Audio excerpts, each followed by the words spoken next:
pembangkitan energi di Indonesia sedang diupayakan beralih dari berbasis fosil ke energi baru dan terbarukan. Transisi ini membutuhkan biaya sangat besar.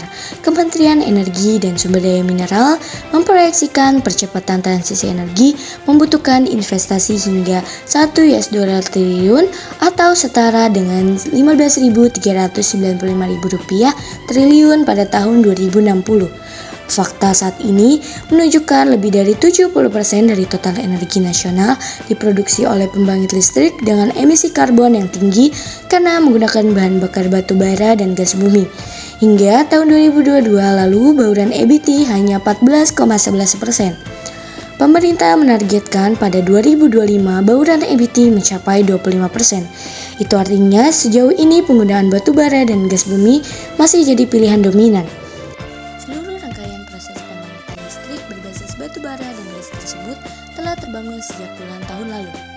Proses itu memberikan kontribusi signifikan terhadap emisi gas rumah kaca dan kerusakan lingkungan. Penggunaan batu bara dan gas bumi, meskipun efisien dalam hal pasokan energi, memiliki dampak lingkungan yang serius. Pembakaran batu bara menghasilkan karbon dioksida, penyebab utama pemanasan global. Pertambangan batu bara jamak merusak hutan dan ekosistem air tawar, mengancam beragam spesies hewan dan tumbuhan, serta mengganggu kehidupan masyarakat lokal. Gerakan mengurangi emisi karbon di seluruh dunia yang makin masif memposisikan Indonesia sebagai objek peer pressure agar terlibat dalam gerakan mengurangi emisi karbon. Transisi dari energi beremisi karbon tinggi ke energi rendah karbon menjadi topik yang menantang untuk dilaksanakan oleh pemangku kebijakan. Dalam dokumen Nationally Determined Contribution terbaru, Indonesia menaikkan target pengurangan emisi menjadi 31,89% pada tahun 2030 dengan target dukungan internasional 43,20%.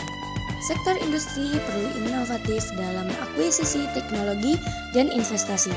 Dengan investasi dan teknologi yang tepat, Indonesia dapat mengurangi emisi gas rumah kaca dan menghindari kelaparan, anomali cuaca, serta tenggelamnya pulau di Indonesia maupun di Pasifik.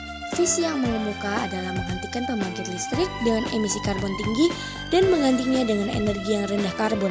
Indonesia telah merumuskan itu sejak pertengahan tahun 2000-an dengan memasang visi ambisius, yaitu merencanakan pada 2025 sebanyak 23% sumber energi listrik nasional berasal dari EBT. Transisi energi yang setengah hati ini membuat Indonesia tidak mungkin bisa memenuhi target tersebut. Target itu hanya akan menjadi mimpi pada siang bolong. Indonesia masih bergantung pada sumber energi listrik dengan emisi karbon tinggi untuk keperluan industri. Bauran energi memang menjadi satu cara yang paling mungkin untuk dilakukan. Penerapan bauran energi ini harus diperhatikan sungguh-sungguh. Target yang realistis dengan mempertimbangkan kondisi masyarakat saat ini harus menjadi pijakan untuk menentukan visi bauran energi nasional yang dapat diterapkan dengan sepenuh hati, bukan dengan setengah hati lagi.